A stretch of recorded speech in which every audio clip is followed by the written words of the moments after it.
Hello and welcome everyone, I'm C.S.Gilmore, and this is Tales from the Gilded Gob. To go along with the last episode, let's talk today about good clerics. Now, playing a good cleric, I've done a lot of, but there's a lot of ways you can do a good cleric as well, just like you can do a lot of evil cleric designs. Well, I guess it's good evil generally applies for most characters in different ways, but I feel like the clerics it really sticks out given their tendency to be tied to a deity. Now, clerics, first off, the idea of a good cleric can really vary from place to place in the game world. For example, also depending on which cleric you're going with. For example, Tyr, god of war, or going with, a god of knowledge, judgment. Uh, yeah, there's this, man, the options are huge. And depending on what tenets you're following, your good cleric may not seem so good in the eyes of a lot of people. If you're like say a servant of a god of judgment, you might be a little quick on the well, let's just off them and get on with it. They obviously did a thing they shouldn't have. Deal with it. Or it could be a god of mercy that you serve, and then you might still be a little softer on your enemies than you should be at times. Once again, role playing opportunities, things for the party to deal with. How are you going to handle it? We can't kill all the goblins. Look, those ones haven't even tried to attack us yet because they're disarmed. We don't know if all the goblins are evil. DM might be going, they all are. I designed it that way. This world, yeah, nope. Maybe they aren't. Who knows? Could lead to some interesting conversations. Goblin allies could be useful under certain conditions. Normally, you wouldn't think, oh, goblin allies for a good party, but goblins tend to be a little more neutral enemies, so you can make it work. I mean, they lean towards evil most of the time, but yeah, depending on your DM, could work. Could lead to some interesting conversations with the town guards later about why you're got a goblin with you. And should you have a goblin with you? You probably shouldn't have a goblin with you. Didn't we just hire you to go kill the goblins? But this one was good, and we talked it out and worked out a situation. Yeah, they'll stop doing this, and we'll do this. So many ways you could go with things. For me, though, roleplay wise, good clerics usually get along with the party unless the party's evil, which can be a whole mess of, okay, are you going to be the good cleric who's like, no, we can't do any of this evil stuff. We can't. And you end up the stick in the mud for the party. And how does your party deal with that? Do they abandon you? Do you attack the party and vice versa? Do you, basically, do you hit it off with your party or do you have to split up and try it again? Um, or are you like the good party member who's like, well, that the evil party members use in a way? You're the face for the party. You're the one who gets to do all the talking to the town guards, going, yeah, we'll help you out. We'll help the town out with all this. Okay, yeah. We could really use some reward because we really need it to, what was that? Yes, I'm going to be donating it to building the orphanage, but they need it for your mother? Your mother's sick? They say their mother's sick. Like, things like that. You could also be the person who's kind of unwantingly assigned to be the person that's covering for the party. No, surely they didn't steal your stock. I've traveled with them for months. They're usually quite good. Meanwhile, they definitely did steal the shopkeeper's stock, and hopefully you don't get caught up in that. Could be fun times trying to explain that to the town guards later. I have enjoyed also playing the naive good cleric. The cleric who spent a little bit too much time in isolation, maybe in a more monastic setup. Not necessarily a monk, though that's certainly another option for a monk. You could go with naive, hey, I haven't been out in the world much. But it also works for clerics fairly well. Well, a lot of the holy classes really have a chance of being very secluded, and then you could be the character that, yeah, you're good, you're aiming to do good, but you're also very easily taken advantage of. You're very easy to accidentally do evil because you didn't realize what you were doing was actually going to lead to evil because it seemed like it was doing good. Yeah, cool. All right, I helped you get all that. I helped you get all those slaves back that were taken by that other group. Oh, you weren't freeing them. You're selling them too. Ah, and then how do you deal with that? Are you going to be like, oh well, I can't have that either, or well, if it's legal in the nation you're in, shoot, uh, do I do the religious thing or do I do the lawful thing? How much trouble am I going to be in if I do one or the other? So many fun ways you can go with that. The moral dilemmas. I think that's one of the areas where clerics really bring in a lot of fun for roleplay options. Is just moral dilemmas for good or evil. Uh, Man, brings back some memories of a time I played a cleric in a Curse of Strahd campaign. Sadly, one I never finished. But once again, college courses, people schedules get hard. You lose the party. But we got some distance into the Curse of Strahd campaign. It was fun. I trying to do good. My character was so bent on trying to be good, and Strahd mocked me horribly and was in the process of corrupting me to being very revenge against Strahd based. Like I was developing a mania of, no, I have to defeat Strahd. I have to stop him. Even though my character didn't necessarily have a good reason for it, other than that he's a vampire. He's obviously evil. Also, he wants to turn so and so into a vampire, which should be evil, right? But it's in Barovia. He's Strahd. He owns the place. It's not illegal for him to do any of that. He's the lord of the land. But morality wise, that's not good. She doesn't want to be a vampire. Oh, how do I deal with this? Also, what is all wrong with all you people, and why are none of you caring about each other? It led to some really interesting situations, like the witches that sell dream pastries and accept children as payment if you can't pay gold. We may have burned their mill to the ground. Spoilers for the Curse of Strahd campaign. I should have mentioned that, but that campaign's been out for how many years now? Even in 5th edition rendition of it, that's been a long time, and it's definitely one that's been around for older editions of D&D. So if you don't know about this, sorry, but it's not new.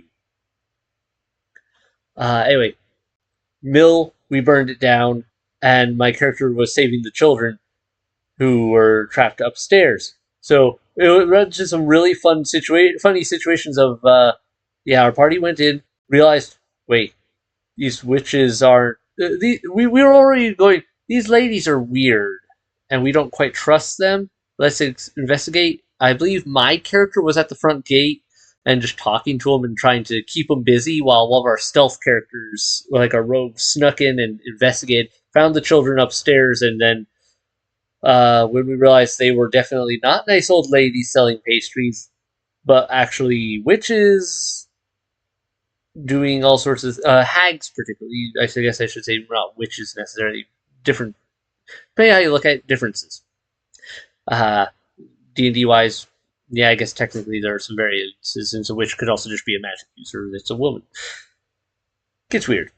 Terminologies. But anyway, we found out they were hags, and fight ensued. Things happened. A grease spell got cast on on a ramp on the first floor.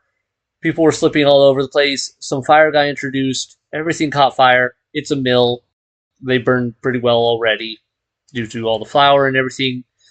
Yeah, the place caught fire. My cleric ended up running out of the building, carrying a child under each arm, basically because I had to run basically through fire.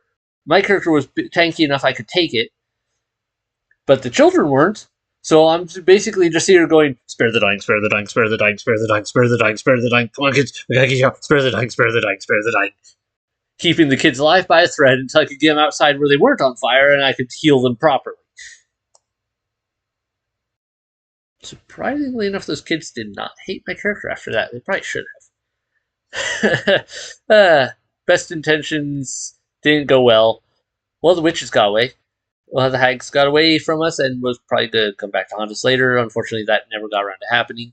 And we also were having a lot of trouble with the children because then we had 2 children to take care of, and they didn't want to go back to their parents because their parents just sold them into a bunch of hags. And good luck being anyone to take children in Barovia, who isn't probably also going to eat them or sacrifice them in some way. It was an interesting time, to be sure. But my character was very much trying to do good, but I was very naive and not great at it. And yeah, it's like, yes, I will try to be good. In Barovia, that doesn't go well, because you will get taken advantage of. You will stumble into a whole lot of messes you probably don't want to be a part of. Oh, that person just did this horrible thing, but oh, good, now I'm involved with hunting a bunch of werewolves. Werewolves are not in my level range right now. Great. Yeah, there was a lot of things. I believe it also involved a priest with his son was a vampire spawn, starved for blood in the basement. We, at one point in that campaign, my character so imagine my character trying to explain that no, he was a vampire now, and really there was nothing we could do for him. The best thing for him was to put him down before he hurt someone else. And can you imagine being a father being told, yeah, no, we have to kill your son for the better of everyone else?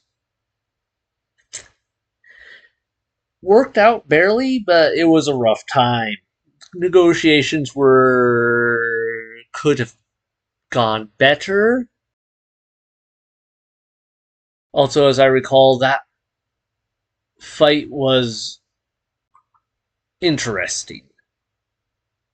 I don't recall all of the details. If I remember right, I was using Healing Word, or not Healing Word,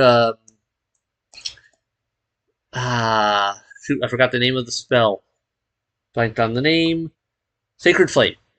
Using the Sacred Flame a lot, and the vampire kept making it saves. So I was just here basically being useless while the rest of the party beat it to a pulp.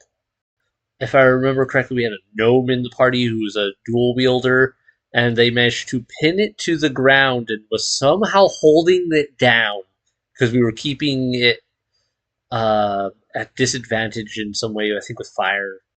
I don't know. It was a weird combat. It was lots of fun, but getting off topic.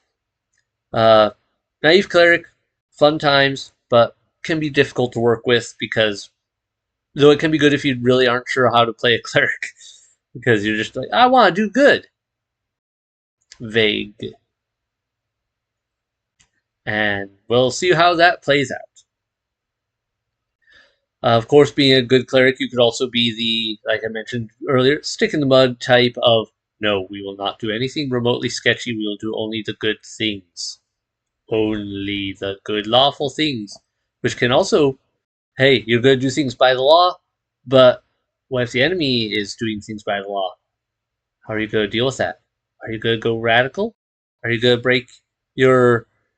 Are you going to be a little touchy on the law in order to fulfill your religious obligations? Or are you going to let your religious obligations slip a little bit in order to follow the law?